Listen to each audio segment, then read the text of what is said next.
Dans cette vidéo, nous allons réaliser ensemble une saisie d'article. Une saisie d'article permet d'enregistrer les données des articles de l'utilisateur directement dans le logiciel. Pour saisir des articles, il faut cliquer sur le bouton Paramétrage dans le menu principal. Il faut ensuite cliquer sur Saisie des articles. Un tableau apparaît alors. Pour rentrer un article, il faut cliquer sur Nouveau en bas à gauche. Une fenêtre apparaît, on peut désormais rentrer les données de l'article souhaité. Donc la première chose à faire est d'entrer un code article. Ici, nous allons par exemple écrire 001. On peut ensuite indiquer le code barre de l'article. Cette étape n'est pas obligatoire, mais elle permet de faciliter l'appel des articles lors des futures pesées grâce à un lecteur de code barre. Il suffira de scanner le code barre de l'article pour que ces données apparaissent directement à l'écran. Il faut ensuite introduire une désignation d'article. Ici, nous allons écrire par exemple POS. Une fois ces étapes réalisées, on peut passer dans la rubrique Description. On va tout d'abord insérer une image de notre article, bien que ceci ne soit pas obligatoire.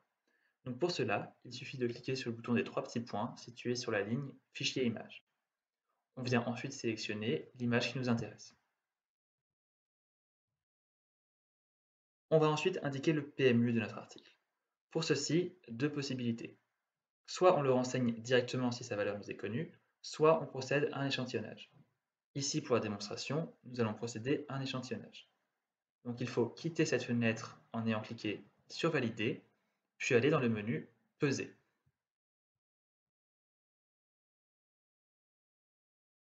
Une fois dans le menu Peser, il faut sélectionner sa balance d'échantillonnage, puis sélectionner l'article souhaité.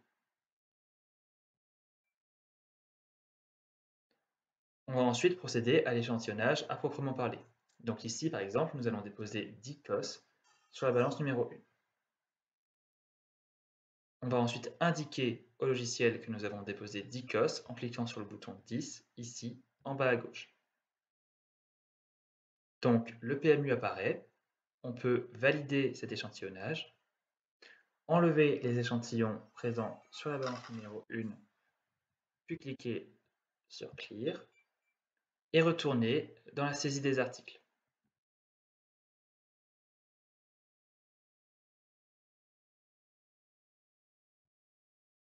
Donc on sélectionne l'article souhaité, puis on clique sur Modifier. Et là, on voit que le PMU a été enregistré, ainsi que le nombre de pièces échantillons utilisées.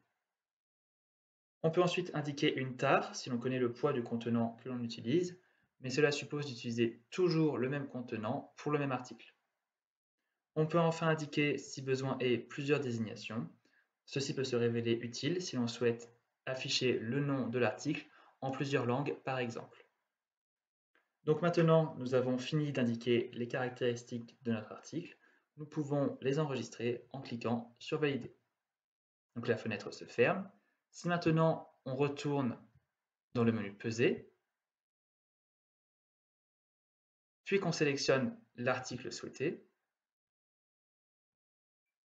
on voit que ces données ont été enregistrées. Donc sa photo apparaît, ainsi que son PMU. Donc l'avantage principal de cette opération est qu'elle permet de procéder à un seul et unique échantillonnage par article. C'est donc un gain de temps précieux.